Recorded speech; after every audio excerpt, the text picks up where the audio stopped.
이제는 율법 외에 하나님의 한 의가 나타났으니 율법과 선지자들에게 증거를 받은 것이다.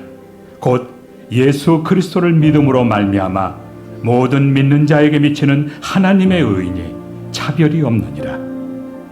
모든 사람이 죄를 범하였음에 하나님의 영광에 이르지 못하더니 그리스도 예수 안에 있는 속량으로 말미암아 하나님의 은혜로 값없이 의롭다 하심을 얻은 자 되었느니라.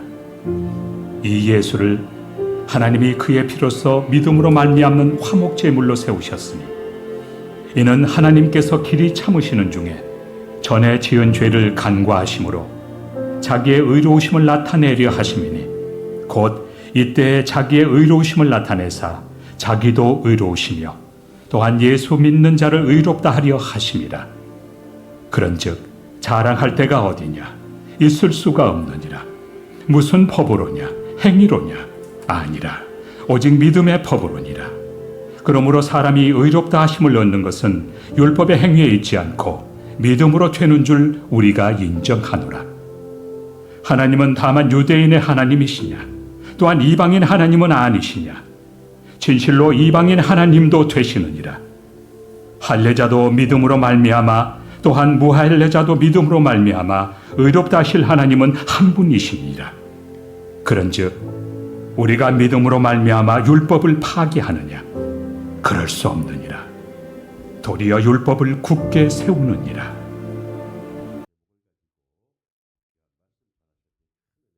여러분, 믿음도 행위가 아닐까, 그런 생각을 좀 해보게 돼요. 오늘 28절의 말씀을 보면 이런 말씀이 나오죠. 한번 같이 볼까요? 그러므로 사람이 의롭다 하심을 얻은 것은 율법의 행위에 있지 않고 믿음으로 되는 줄 우리가 인정하노라. 우리가 하나님 앞에 의롭다, 우리가 구원받는 백성이 되는 것은 율법의 행위로 되는 것이 아니라 믿음으로 되는 것이다. 우리가 너무나도 잘 아는 이야기죠.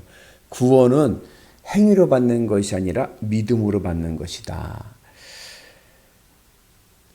그러면 믿음으로 구원을 받는다고 하면 우리 특별히 감리교인들이 중요시 여기는 성화는 뭡니까? 성화는 거룩한 삶을 살아가는 거잖아요. 그 행위 아니에요? 그죠? 행위가 되지 않습니까? 근데 행위가 없이 믿음으로 의롭다 함을 받는다고 하면 성화가 무슨 의미가 있을까? 그러니까 믿음만 가지면 되는 거 아닙니까? 삶이 뭐 중요해요? 행위는 내 마음대로 막 하고, 이게 구원파죠. 구원파는 내가 구원받은 확신만 있으면 삶은 아무렇게나 살아도 된다. 이게 구원파예요. 왜냐하면 믿음으로 구원받는 거니까. 맞습니까?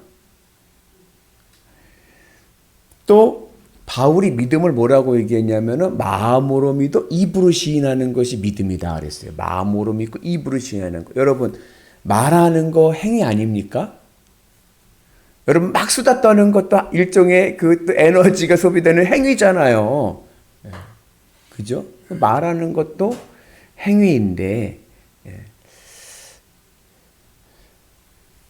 어떻게 믿음을 행위라 분리시킬 수 있는가? 우리가 믿음 생활하잖아요. 우리가 믿음 생활하기 위해서, 믿음을 지키기 위해서 뭐 해야 돼요? 예배를 드리고 기도도 하고, 그죠? 찬양도 하고. 그거 다 행위 아닙니까? 그죠? 믿음만 있으면 돼. 그럼 믿음 있으면 예배 안 드려도 되나요? 믿음이 있으니까 예배를 드리는 거 아닐까요? 그죠? 근데 바울이 행위로 구원받는 것이 아니라 믿음으로 구원받는다, 이렇게 이야기를 하니까 우리가 오해를 사가지고 구원파 같은 이단이 또 생기기도 하고 그렇습니다.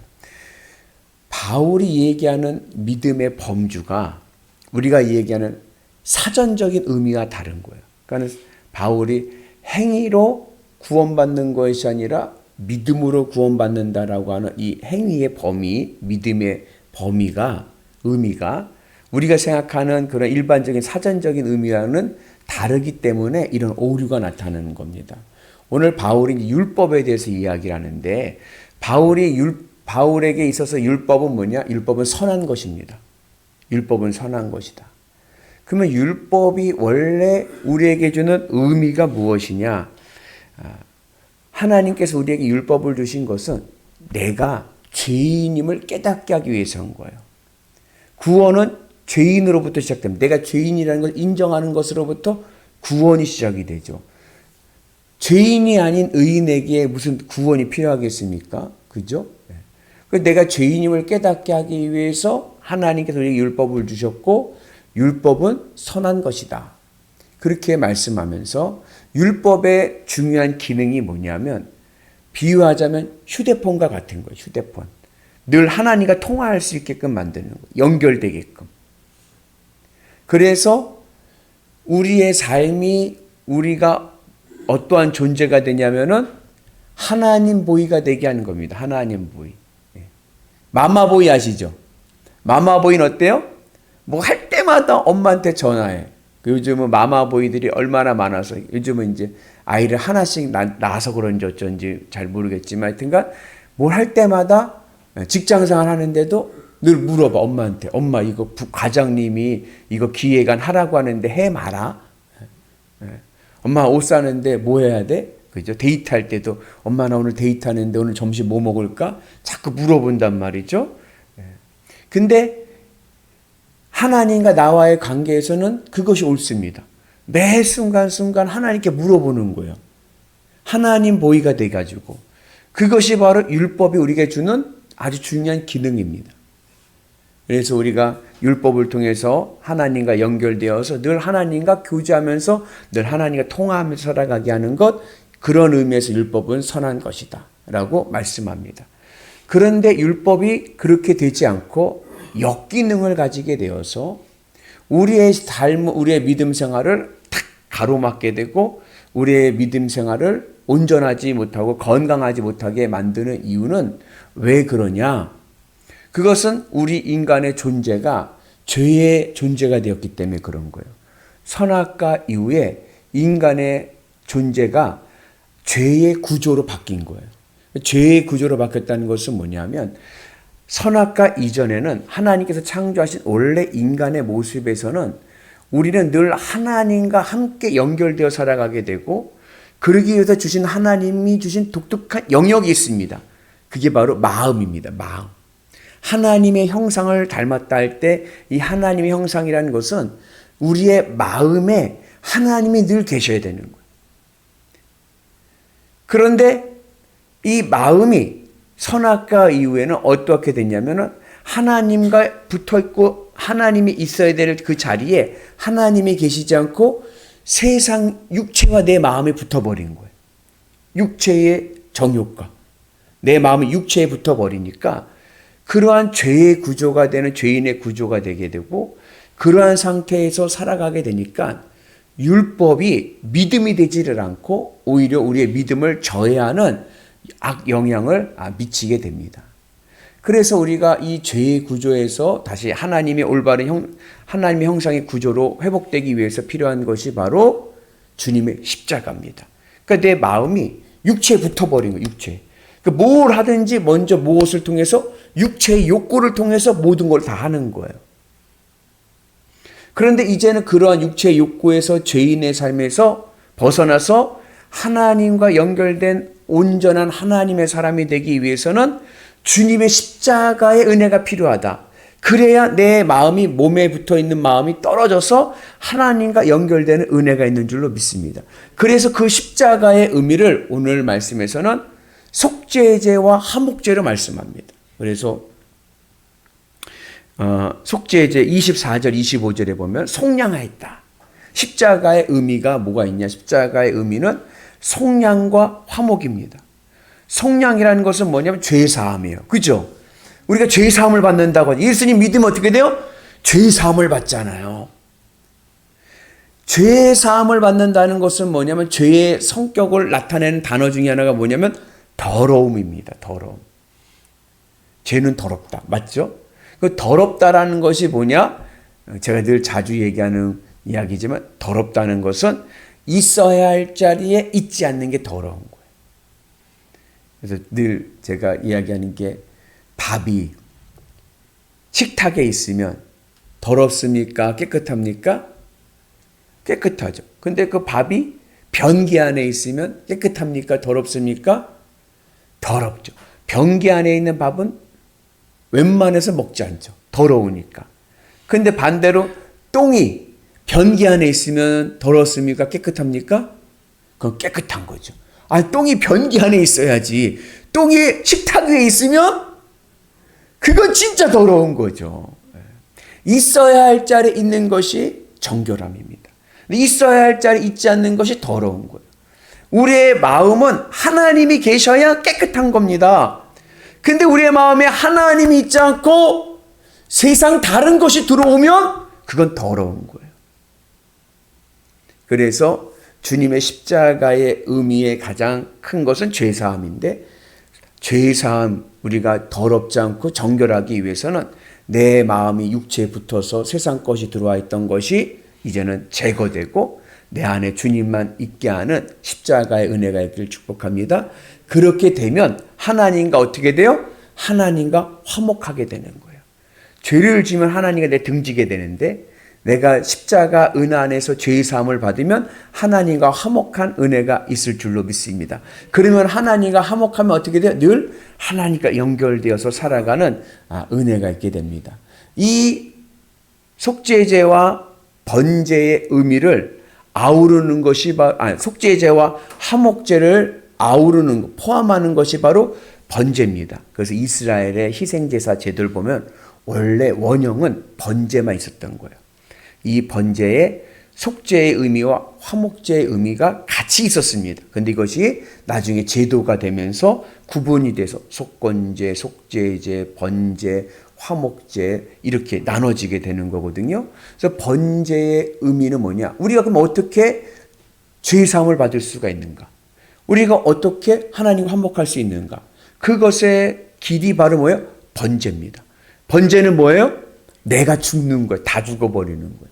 내가 주님의 십자가에서 죽었음을 인정할 때